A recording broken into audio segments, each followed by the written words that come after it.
மாவட்டம் அறந்தாங்கி அருகே பாரிவள்ளல் இளைஞர் நற்பணி மன்றத்தால் 19வது ஆண்டு மாட்டு வண்டி பந்தயம் நடைபெற்றது. இந்த பந்தயத்தினை சாலையின் இருபுறமும் பந்தய ரசிகர்கள் கண்டு ரசித்தனர். புதுக்கோட்டை மாவட்டம் அறந்தாங்கி அருகே உள்ள பாண்டிபத்திரம் கிராமத்தில் ஆடி திருவிழாவை முன்னிட்டு 19வது ஆண்டு மாட்டு வண்டி பந்தயம் நடைபெற்றது. இந்த பந்தய விழாவில் புதுக்கோட்டை, தஞ்சாவூர், சிவகங்கை, ராமநாதபுரம் போன்ற மாவட்டங்களில் உள்ள மாட்டு வண்டி உரிமையாளர்கள் தங்களது மாடுகளை கொண்டு வந்து பந்தயத்தில் கலந்து கொண்டனர். இதில் வெற்றி பெற்ற மாட்டின் உரிமையாளர்களுக்கு ரொக்க பணமும் கேடயமும் வழங்கப்பட்டது. இந்த விழாவை பாண்டிபத்திரம் பாரிவள்ளல் இளைஞர் நற்பணி மன்றமும் கிராமத்தினரும் இணைந்து நடத்தினர்.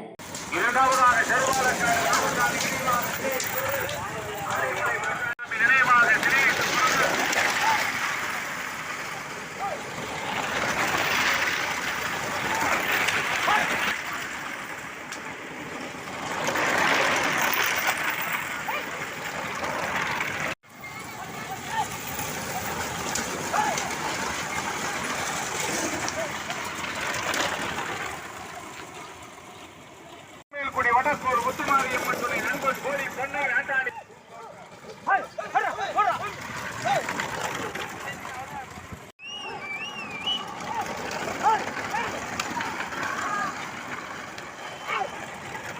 நெடுமாட்டேன்